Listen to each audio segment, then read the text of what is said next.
양지가 있으면 음지가 있기 마련입니다. 밝은 곳이 있으면 어두운 곳이 있습니다. 사람이 그렇습니다. 누구든지 장점이 있으면 단점이 있는 법입니다. 잘난 점이 있으면 못난 점이 있어요. 여러분 보십시오. 자기 자신을 포함해서 누구든지 그렇습니다. 잘하는 점이 있으면 못하는 점이 있기 마련입니다. 그렇지 않습니까? 이 세상에는 완벽한 사람은 없습니다. 하나님을 빼고 예수님을 제외하고 아담 이후에 모든 사람이 그렇습니다. 저도 거기에 들어가고 여러분도 그 범주에 들어가는 거예요. 그것을 아셔야 됩니다. 완벽한 사람은 없다. 나한테 하나님이 잘하는 부분도 주셨고 못난 부분도 주셨던 거예요. 그것을 보셔야 됩니다. 다윗도 그렇죠. 하나님 마음에 합한 자였어요. 하나님과 동행하는 자였습니다. 하나님을 찬양하고요. 하나님께 붙들려서 엄청난 일들을 행했던 자입니다. 얼마나 대단한 삶을 살았습니까? 누구도 이룰 수 없는 업적을 그 당대에 다윗을 통해서 하나님은 큰 일들을 행하도록 해주셨어요. 그런데 그도 연약한 존재였던 겁니다. 밧세바를 범하고 그의 남편 우리아를 죽는 자리에 몰아가도록 하고요. 또 그 말년에는 인구조사를 행함으로 인해서 3일 동안 유대 지역에 하나님이 전염병을 주셔서 7만 명이 한순간에 죽게 되죠. 이 다윗을 봐도 결코 완벽하지 못하다라는 겁니다. 그의 아들 솔로몬은 어떻습니까? 오늘 본문에 보면은요, 솔로몬의 단점과 장점, 솔로몬의 잘하는 부분도 나타나지만 못했던 부분도 분명하게 드러나는 거예요.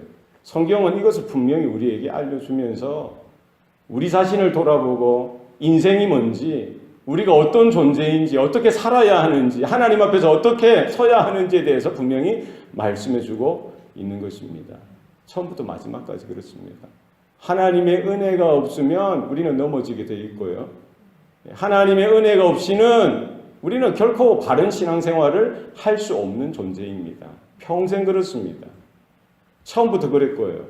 마지막까지도 그렇습니다. 우리가 죽는 순간까지도 하나님의 은혜가 있어야만 우리는 신앙을 고백하게 되고요. 하나님의 은혜 가운데 서게 되는 줄로 믿으시길 바랍니다. 오늘 1절 말씀에 보면은 솔로몬의 그런 어두운 부분이 바로 나오는 거예요. 그가 뭐였습니까? 왕이었죠. 그런데 애굽 나라, 애굽의 바로와 결혼 관계를 맺고 바로의 딸을 데리고 와서 결혼을 합니다. 이건 율법에 분명히 하나님이 금하신 내용이죠. 이방 결혼 하면 안 된다는 거예요. 그런데 솔로몬은 바로 그냥 왕이 되자마자 행했던 게 뭡니까? 이방 결혼이에요. 이방 결혼. 왕으로서. 이 정략 결혼이죠. 사랑으로, 언약으로 이루어진 결혼이 아니라 나라와 나라, 민족과 민족, 이런 나라 사이의 정치적이고 정략적인 그런 결혼으로 이루어지는 거예요. 이것을 통해서 결국 이방인들이 섬기던 그 신들이 예루살렘으로, 유대 땅으로 이렇게 흘러 들어오게 되어지죠. 하나님을 신뢰하고 하나님을 의지하는 것보다 그 이방 나라의 그 군사력, 외교력을 더 의지하게 되더라는 것입니다. 결국 나중에 솔로몬이 폐역하게 되죠. 무엇입니까? 첫 단추가 잘못 끼워지게 되어지는 것입니다. 나중에 수많은 여인들을 아내로 후궁으로 맞이하게 되죠. 1000명의 여인을 거느리게 됩니다. 이것이 다른 것이 아니라 결국 그 첫걸음이 중요한데 이것이 이제 하나의 암시로 나타나는 것이죠. 이런 솔로몬의 인생 중에서도 오늘 본문에 보면은 솔로몬이 잘했던 부분이 나오는 거예요. 무엇입니까? 하나님 앞에 제사를 드렸던 거예요. 오늘 본문에 보면은 솔로몬이 몇 번의 제사를 드렸다고 합니까? 1000번의 제사, 1000제를 드렸는데 그것이 하나님 마음에 흡족한 거예요. 하나님 마음에 감동이 되어진 겁니다. 우리가 하나님 앞에 바로 예배 드릴 때 하나님은 감동받으시는 줄로 믿으시길 바랍니다. 우리가 바로 예배 드리는 것, 온전하게 예배 드릴 때 하나님은 흡족하게 받으시는 거예요. 무엇이 어떠했기 때문에 솔로몬의 예배를 하나님이 기뻐 받으셨겠어요? 단순히 1,000번 드렸기 때문에 그 많은 예배, 수많은 예배였기 때문에 하나님이 기뻐 받으셨을까요? 뭐 그런 것도 있겠죠. 한 번, 두 번, 뭐 10번, 20번, 100번, 200번이 아니라 1000번을 드린다는 것은 보통 이거는 어려운 게 아니죠. 그만큼 그가 전폭적으로 하나님만 바라보고 하나님만 의지하고 하나님께 나아가는 그런 열심과 열정이 있었을 것입니다. 그러나 오늘 본문에는 분명히 그 솔로몬의 예배, 솔로몬의 제사가 어찌해서 하나님 앞에 상달되어지고 하나님 마음에 감동되어졌는지에 대해서 짧게나마 기록하고 있는 것이지요. 3절 말씀입니다. 3절 말씀. 무엇입니까? 그 예배, 그 한 번이든 두 번이든 1000번이든 2000번이든 그 예배에 이것이 빠져서는 안 된다는 거예요. 무엇이 있었다는 겁니까? 3절 말씀 보십시오. 솔로몬이 여호와를 뭐하고요? 사랑하고 그의 아버지 다윗의 법도를 행하였다라고 되어 있어요. 무엇이 선행되어야 됩니까? 예배 가운데 하나님 앞에 예배로 나아갈 때 무엇이 있어야 되는 거예요? 여호와 하나님을 사랑하는 것입니다. 그리고 뭐가 있어야 되는 거예요? 솔로몬이 뭐 했습니까? 그 아버지 다윗의 법도를 행하였다는 건 뭡니까? 다윗이 평생 따라 행했던 게 뭐예요? 여호와의 율법과 율례죠. 하나님의 언약입니다. 하나님의 말씀이에요. 하나님의 뜻을 쫓아 행하며 살았던 겁니다. 예배에 필요한 것이 뭡니까? 단순히 그냥 1000번을 드렸기 때문에 하나님이 그냥 그 많은 횟수에 감동하고 압도하여 놀란 것이 아니라 그 중심을 보는 것이죠. 소년 목동 다윗이 드렸던 그 예배나 왕이 되고 나서 이렇게 솔로몬이 왕으로서 하나님 앞에 예배 드렸던 거나 누구든지 드리는 예배에 하나님이 보시는 것이 있습니다. 단순히 1000번의 그 엄청난 그 숫자가 중요한 것이 아니더라는 거예요. 그건 결과죠. 뭡니까? 여호와 하나님을 향한 뜨거운 사랑이 솔로몬 가운데 있었던 거예요. 그것이 1000번의 예배로 1000번의 제사로 표현되어서 나타난 것이지요. 우리 일평생 드리는 예배도 그와 같을 수 있기를 소원합니다. 몇 번 예배 드리느냐? 이것은 사실은 중요한 게 아니에요. 우리가 평생 하나님 앞에 단 한 번 예배 드리더라도 여호와 하나님을 향한 사랑이 우리의 예배 가운데, 우리 중심 가운데 온전하게 드러나고 나타날 수 있기를 소원합니다. 또 그리고 무엇입니까? 다윗의 법도를 따르는 거예요. 하나님의 그 언약을 붙드는 거예요. 하나님의 말씀을 쫓아서 드려지는 예배가 하나님의 마음을 감동케 하시는 거예요. 내가 임의로 내 마음대로 드려지는 예배가 아니라 하나님의 율례와 법도 하나님의 그 디렉션을 따라서 살아가는 삶으로 하나님 앞에 나아가는 저와 여러분 되시기를 바랍니다. 하나님이 이 예배에 감동하셨어요. 그에게 묻습니다. 내가 너에게 무엇을 해줄고 내가 너에게 무엇을 좀 해주고 싶은데 뭘 해주면 좋겠니? 물어보시는 거예요. 솔로몬은 거기에 대해서 뭐라고 이야기합니까? 이렇게 기다렸다는 등 급하게 다른 것을 구하지 않습니다. 자기 자신이 어떻게 해서 이 자리에 있는지 그것을 깨닫게 되어지죠. 그것을 고백하는 거예요. 주의 종 내 아버지 다윗이 진실과 공의와 정직한 마음으로 주와 함께 주 앞에서 행함으로 주님께서 그에게 큰 은혜를 베푸셨고 그를 위해서 베푸신 그 큰 은혜로 말미암아 이 아들 된 내가 이 자리에 있는 것이 아닙니까? 그것을 깨닫고 고백하는 거예요. 그럼에도 불구하고 여전히 나는 작은 아이이고 내가 출입할 수도 없을 정도로 이렇게 능력이 없는 존재입니다. 여호와 하나님께서 그냥 그 아버지 다윗의 그 은혜를 베푸신 그것으로 인해 나를 이 자리에 두신 것이지 나는 전혀 이 왕의 신분에 맞는 능력도 없고 실력도 없는 존재입니다. 라고 고백하는 거예요. 그러면서 뭐라고 이야기합니까? 내가 지금 이렇게 큰 백성 가운데 주님의 백성 가운데 있는 것 수많은 백성들 앞에서 내가 어떻게 그들을 다 일일이 헤아리고 또 기록으로 남길 수 있고 그들의 말을 듣고 어떻게 온전하게 재판할 수도 있겠습니까? 전혀 그런 능력이 저에게 없습니다. 나에게 들을 수 있는 마음도 주시고 재판하여 선악을 분별할 수 있도록 그거 한 가지만 주십시오. 이렇게 간구하는 거예요. 우리가 하나님 앞에 드리는 기도가 오늘 솔로몬이 하나님 앞에 간구하고 드렸던 그와 같은 기도처럼 되어지기를 소원합니다. 우리가 하나님 앞에 서서 내 자신을 통찰할 수 있는 이런 믿음의 눈이 열려져야 되는 거예요. 내가 여기에 서 있는 것이 당연하다라고 생각해서는 안 됩니다. 솔로몬은 결코 그것이 당연하다라고 여기지 않았던 거예요. 무엇입니까? 솔로몬은 오늘날로 말하면 모태신앙이죠. 자기 아버지 다윗이 하나님 앞에 언약 가운데 신실하게 살아가고 그 은혜 때문에 자기도 그 자리에 있다는 것을 알게 되어진 것입니다. 그 은혜죠. 내가 잘해서 이 자리에 있는 결코 아닙니다. 무엇입니까? 내 믿음의 아버지, 내 믿음의 어머니가 평생 기도를 쌓았고 눈물로 뿌려서 했던 그 기도가 있었던 거예요. 하나님이 보셨던 그 은혜로 인하여 오늘 저와 여러분이 이 자리에 있는 것입니다. 그렇지 않겠어요? 우리는 그것을 늘 언제나 간과하는 거예요. 보지 못하는 거예요. 내가 열심히 살았고 내가 열심히 행했고 내가 뭐 어떻게 했던 것 그것만을 바라보고 내가 이 자리에 서 있는 것이 당연하다라고 생각할 수 있는데 그렇지 않다는 거예요. 하나님의 은혜라는 거예요. 솔로몬은 다른 거 구하지 않고요. 그 민족을 바라보며 나라를 바라보며 내가 어떻게 그들을 섬길 수 있을지 하나님께서 들을 수 있는 마음도 주시고 분별할 수 있는 선악을 분간할 수 있는 그런 지혜를 구했던 것입니다. 하나님께서 그것을 흡족하게 여기시죠. 아주 감동하셨던 거예요. 네가 네 자신을 위하여 장수하기를 구하지도 아니하고 부도 구하지도 아니하고 원수의 생명을 멸하는 것도 구하지 아니하였도다. 너는 너의 백성을 위하여 지혜를 구하는 것 그것을 하나님께서 기뻐하시고요. 뭐라고 이야기하십니까?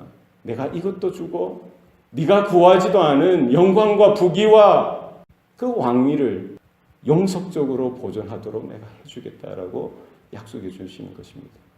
이게 구약이든 신약이든 똑같습니다. 원리는 똑같아요. 성도가 하나님 앞에 나아가고 하나님 앞에 어떻게 기도하는 삶을 살아드려야 하는지 똑같은 원리인 것입니다. 주님께서 뭐라고 우리에게 요청하십니까? 무엇을 먹을 것인지, 무엇을 마실 것인지, 무엇을 입을 것인지 염려하지 말라는 거예요. 이 땅에 있는 것, 눈에 보이는 것, 이거 구하는 것 아니라 너희는 먼저 그의 나라와 그의 의를 구하라. 그리하면 이 모든 것이 너희에게 더하시리라. 너희가 악할지라도 너희 자녀에게 좋은 것을 줄 줄 알거든 하물며 하늘에 계신 아버지일까 보냐. 하나님께서 다 하신다는 거예요. 우리가 구해야 될 것은 무엇입니까? 믿음을 구하고 은혜를 구하고 지혜를 구하고 정말 성도들을 바라보면서 주님이 몸된 교회를 바라보면서 하나님의 나라를 바라보면서 한 영혼, 한 생명 그들을 살리고 그들을 먹이고 그들을 세우는 그 일에 우리가 쓰임받는 그 일을 우리가 구하고 바라볼 수 있는 저와 여러분 될 수 있기를 소원합니다. 하나님께서 주시는 거예요. 하나님께서 보시는 겁니다. 하나님께서 다 아시는 거예요. 그리고 이어서 뭐가 나옵니까? 실제적으로 솔로몬의 그 재판을 통해서 하나님이 주시는 지혜가 확인되어지죠. 두 창기가 찾아와서 싸웁니다. 분쟁을 하고요. 쟁론을 벌입니다. 서로가 한 3일 정도 시간을 두고 아들을 다 낳았죠. 그래 같이 사는 거예요. 그런데 한 아이가 한 어머니에게 깔려서 죽게 됩니다. 이제 그 죽은 아이의 엄마는 그걸 알고 아이를 바꿔치겠다는 거예요. 그 어미가 누구인지 모르는 겁니다. 서로 와서 이제 살아있는 아이만 서로 붙들고 다 자기 아이라고 하는 거예요. 죽은 것은 네 것이고 산 것이 내 것이다. 아니야, 산 것이 내 것이고 죽은 것이 네 것이야 하면서 왕 앞에 와서까지도 쟁론한 것입니다. 솔로몬이 어떻게 이것을 재판해야 됩니까? 우리는 이 결론, 이 스토리를 다 아니까 너무나 뻔한 겁니다. 너무나 당연한 거예요.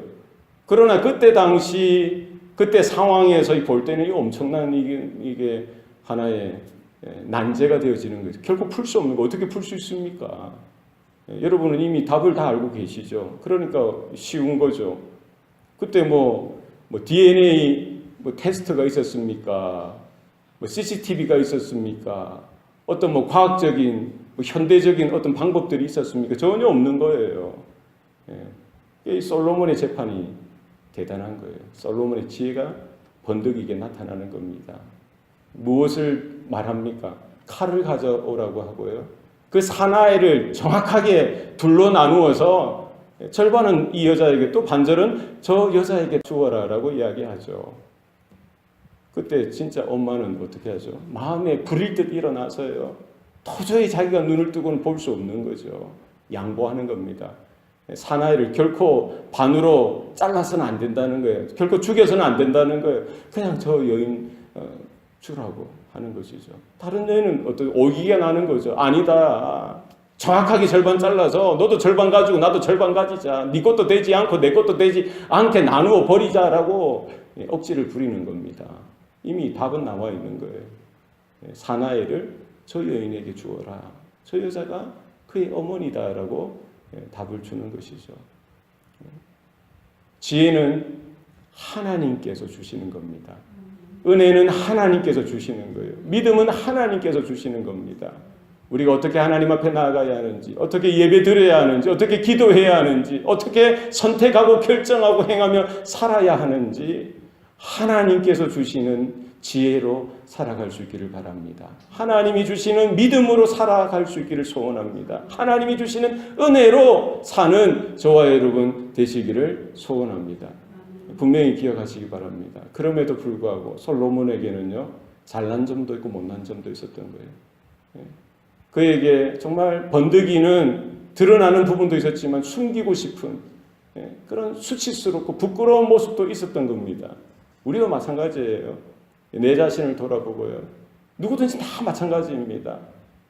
우리가 그렇기 때문에 하나님 앞에 나아가야 되고 우리의 수치스럽고 부끄러운 모습들, 연약하고 부족한 모습들, 그것을 보고 자꾸 당신은 이것이 잘못돼서, 당신은 이것이 잘못돼서, 당신은 그렇게 이야기하지 마십시오. 그 사람이 하나님 앞에 나아갈 수 있도록 기도해 주시기 바랍니다. 그게 답이죠. 사람이 사람을 어떻게 판단하고 정죄하고 풀 수 있겠습니까? 하나님이 보시고 하나님 앞에서 해결되어지는 방법밖에 없더라는 거예요. 누가 누구를 가르칩니까? 누가 누구를 고칩니까? 바리새인들의 그 잘못을 주님도 못 고치셨어요. 안 고치셨어요. 그냥 내버려 두는 거예요. 말씀을 한마디라도 더 들을 수 있도록 하나님의 은혜 가운데 한 번 더 하나님의 은혜가 나타날 수 있도록 하나님께 맡기는 방법밖에 없습니다. 내가 할 수 없어요. 우리가 할 수 없습니다. 나도 나 자신을 고칠 수 없습니다. 여러분도 여러분 자신을 고칠 수 없어요. 어떻게 고치겠어요? 답은 한 가지. 하나님 은혜 가운데 나가고요. 하나님께서 성령께서 조명케 하셔서 그 부족하고 연약한 그 죄된 부분도 하나님께서 보이시고 하나님의 말씀으로 하나님의 능력으로 고치는 방법밖에 없는 거예요. 우리가 할 수 없습니다. 여러분의 자녀도 마찬가지예요. 여러분 스스로 어떻게 자녀들의 그 못난 부분, 부족한 부분, 죄된 부분을 어떻게 고칠 수 있겠어요? 100마디, 1000마디 한다고 해서 고쳐지겠습니까? 결코 그렇지 않습니다. 답은 무엇입니까? 하나님께 나아가도록 여러분 기도하시기 바랍니다. 권면하시기 바랍니다. 하나님의 은혜를 받도록 하나님 앞에 기도하면서 서도록 하나님의 지혜를 구하는 자가 되도록 하나님의 은혜를 경험하는 자가 되도록 옆에서 우리는 기도할 뿐입니다. 옆에서 함께해서 주는 거예요. 하나님께서 처음부터 마지막까지 평생 우리 한 사람 한 사람을 붙들어 주시고 여러분의 가정을 붙들어 주시고 이 기회를 붙들어 주시는 은혜가 있기를 소원합니다. 기도하시겠습니다. 살아계신 아버지 하나님 은혜 감사합니다. 여전히 부족하고 연약합니다. 우리의 눈을 들어서 내 안에 들보를 보게 하시고 또 형제의 티를 보고 우리가 실족하지 않도록 주여 도와 주시옵소서. 하나님 우리의 입술로 우리의 생각으로 우리의 행함으로 짓는 죄가 얼마나 많은지 모릅니다. 하나님 깨닫게 하여 주시고 솔로몬은 미처 그것도 깨닫지 못하고 하나님 앞에 회개하지도 못하고 또 살았던 것을 볼 수가 있습니다. 하나님이여 그러나 그에게 또한 장점들도 있고 잘하는 점도 또 하나님께서 보시고 오히려 흡족하게 생각하시고 그럼에도 불구하고 긍휼히 여겨주시고 불쌍히 여겨주시고 바로 징계하거나 심판하지 아니하시고 유보하시고 기다려주시고 인내하시는 그 하나님의 사랑을 보게 하시니 감사합니다. 하나님이여 우리에게도 은혜를 더하여 주셔서 내 자신이 어떤 존재인지 보게 하여 주시고 또 내 형제, 내 자매의 그 아픔도 부족한 것도 우리가 품고 기도하는 주님께 나아가도록 기도만 하는 우리 성도들 되게 하여 주시옵소서. 우리 일생을 주님께서 붙들어 주시고 인도하여 주셔서 우리 모든 성도들 한 분 한 분 또 저들의 가정과 또 이 교회를 붙드시고 또 역사하여 주시옵소서. 감사드리고 예수님 이름으로 기도합니다. 아멘.